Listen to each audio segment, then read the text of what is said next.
Isaías capítulo 7. Mensagem para o rei Acás. No tempo em que Acás, filho de Jotão e neto de Uzias, era rei de Judá, Rezim, rei da Síria, e Peca, filho de Remalias, rei de Israel, atacaram a cidade de Jerusalém, mas não puderam conquistá-la. Quando o rei Acás soube que os sírios haviam feito um acordo com os israelitas, ele e todo o seu povo ficaram com tanto medo que tremiam como varas verdes. O Senhor Deus disse a Isaías: "Vá com o seu filho Sear-Jazube encontrar-se com o rei Acás. Ele estará na estrada onde os tintureiros trabalham, perto do canal que traz água do açude de cima. Diga ao rei que fique alerta, mas que não perca a calma, que não tenha medo, nem fique desanimado por causa do ódio do rei Rezim, dos sírios e do rei Peca. Eles são menos perigosos do que 2 tições soltando fumaça. Os sírios, junto com o rei Peca e os israelitas, estão fazendo planos para prejudicar o rei Acás. Eles combinaram o seguinte: vamos atacar o reino de Judá, conquistar o seu povo e forçá-lo a aceitar o filho de Tabeal como rei. Porém, eu, o Senhor, afirmo que isso não acontecerá, pois a Síria não é mais forte do que Damasco, a sua capital, e Damasco não é mais forte do que o rei Rezim. A terra de Israel não é mais forte do que Samaria, a sua capital, e Samaria não é mais forte do que o rei Peca. Mas daqui a 65 anos, Israel será destruído e deixará de existir como nação. Se vocês não tiverem uma fé firme, não poderão ficar firmes." Emanuel, Deus está com o seu povo. O Senhor Deus enviou ao rei Acás esta outra mensagem: peça ao Senhor, seu Deus, que lhe dê um sinal. Esse sinal poderá vir das profundezas do mundo dos mortos ou das alturas do céu. Mas Acás respondeu: não vou pedir sinal nenhum, não vou pôr o Senhor à prova. Então Isaías disse: escutem, descendentes do rei Davi, será que não basta vocês abusarem da paciência das pessoas? Precisam abusar também da paciência do meu Deus? Pois o Senhor mesmo lhes dará um sinal. A jovem que está grávida dará à luz um filho e porá nele o nome de Emanuel. Quando ele chegar à idade de saber escolher o bem e rejeitar o mal, o povo estará comendo coalhada e mel. Mas mesmo antes desse tempo, o rei Acás, as terras daqueles 2 reis que lhe causaram tanto medo, ficarão completamente abandonadas. O Senhor Deus vai trazer sofrimento para o Senhor, ó rei, para as pessoas da sua família e para o seu povo. Ele fará isso por meio do rei da Assíria, e o sofrimento que esse rei vai causar será o pior que já houve desde que o reino de Israel se separou do reino de Judá. Quando chegar aquele dia, o Senhor Deus vai assobiar e chamar os egípcios para que venham, como se fossem moscas, dos lugares mais distantes do rio Nilo.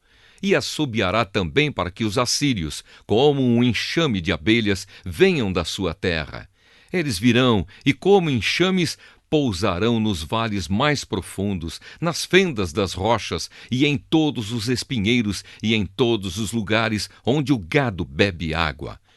Naquele dia, o Senhor vai contratar um barbeiro que fique na região que fica no outro lado do rio Eufrates, isto é, o rei da Assíria. Ele virá e rapará a barba, os cabelos e os pelos do corpo de todos.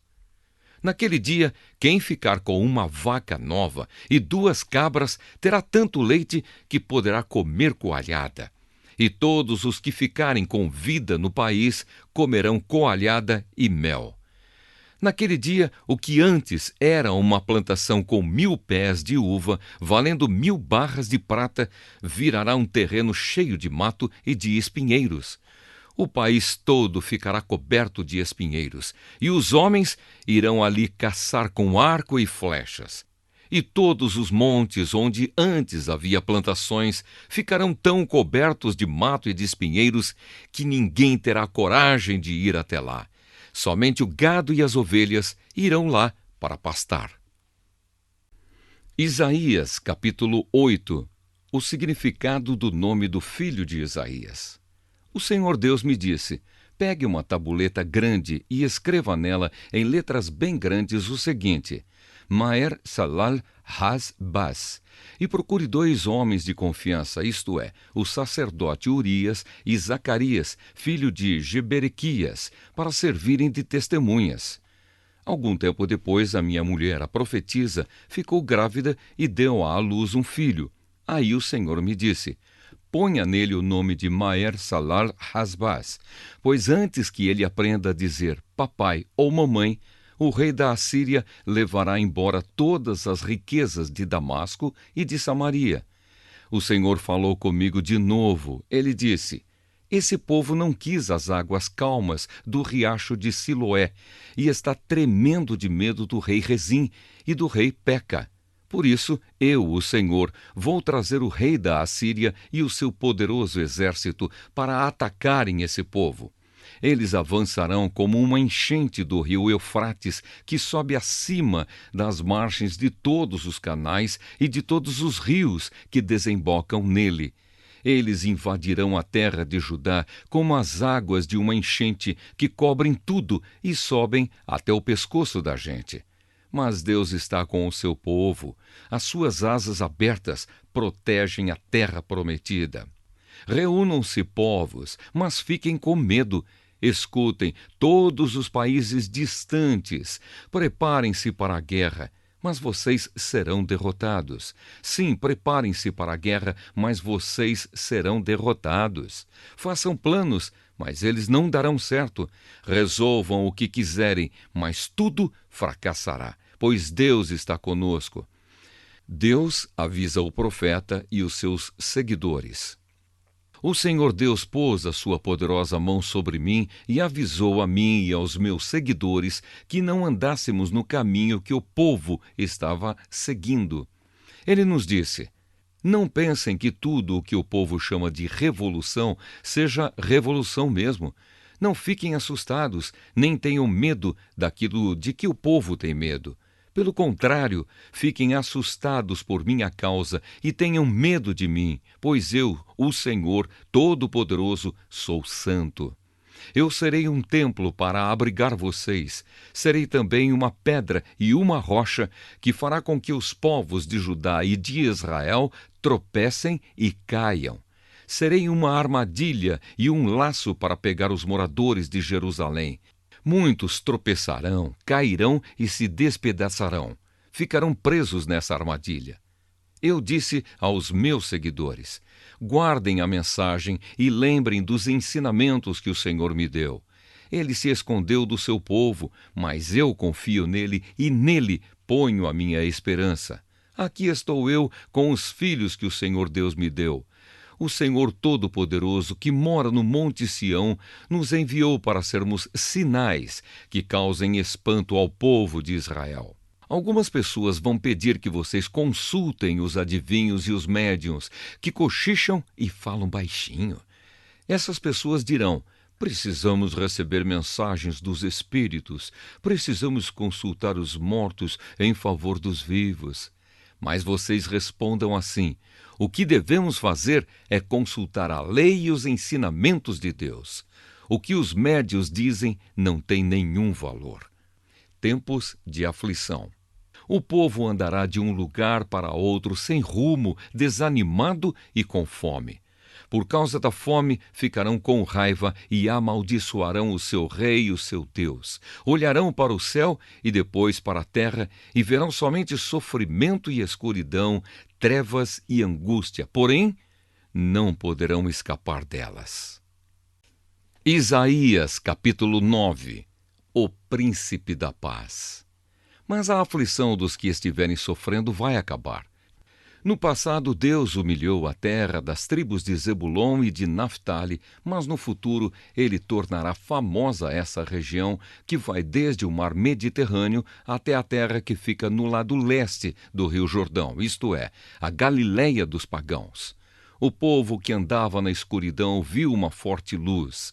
A luz brilhou sobre os que viviam nas trevas. Tu, ó Deus, aumentaste esse povo e lhe deste muita felicidade. Eles se alegram pelo que tens feito, como se alegram os que fazem as colheitas ou como os que repartem as riquezas tomadas na guerra. Tu arrebentaste as suas correntes de escravos, quebraste o bastão com que eram castigados, acabaste com o inimigo que os dominava, assim como no passado acabaste com os midianitas.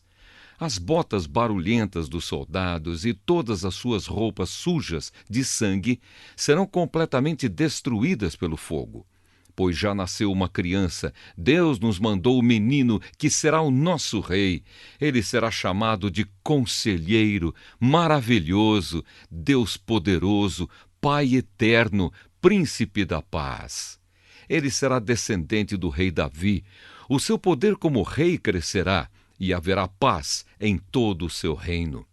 As bases do seu governo serão a justiça e o direito, desde o começo e para sempre. No seu grande amor, o Senhor Todo-Poderoso fará com que tudo isso aconteça. A ira de Deus contra o povo de Israel. Deus anuncia que vai castigar o povo de Israel, os descendentes de Jacó. Todo o povo de Israel e todos os moradores de Samaria sabem o que ele vai fazer. Orgulhosos e vaidosos, eles dizem: caíram as casas feitas de tijolos, mas nós as construiremos de novo com pedras. As vigas de madeira de figueira brava foram cortadas, mas agora vamos usar vigas de cedro. Por isso o Senhor atiça os inimigos deles e manda que os ataquem. A Síria, a leste, e a Filistéia, a oeste, abriram a sua boca para devorar o povo de Israel. Mesmo assim, a ira de Deus não passou. A sua mão continua levantada para castigar. O Senhor Todo-Poderoso castigou o seu povo, mas eles não se arrependeram, não voltaram para Deus. Portanto, num dia só, o Senhor vai cortar a cabeça e o rabo do reino de Israel, como se faz com um animal. Vai derrubar as palmeiras e os juncos. Os mais velhos e os mais respeitados são a cabeça. Os profetas que anunciam mentiras são o rabo. As autoridades guiaram o povo por caminhos errados, e por isso o povo anda perdido. Portanto, o Senhor não terá pena dos jovens, nem terá compaixão dos órfãos e das viúvas, pois ninguém crê em Deus. Todos são maus e falam tolices. Mesmo assim, a ira de Deus não passou. A sua mão continua levantada para castigar. A maldade do povo queima como o fogo que destrói o mato e os espinheiros. É como um incêndio na floresta que faz subir nuvens de fumaça. O Senhor Todo-Poderoso está irado e por isso a terra está sendo queimada e o povo está sendo destruído. Ninguém tem pena dos outros. Comem até a carne dos seus próprios filhos. Cada um devora a comida que consegue arranjar, mas assim mesmo continua com fome. O povo da tribo de Manassés ataca o de Efraim. O povo da tribo de Efraim ataca o de Manassés. E os dois juntos atacam o povo de Judá. Mesmo assim, a ira de Deus não passou. A sua mão continua levantada para castigar.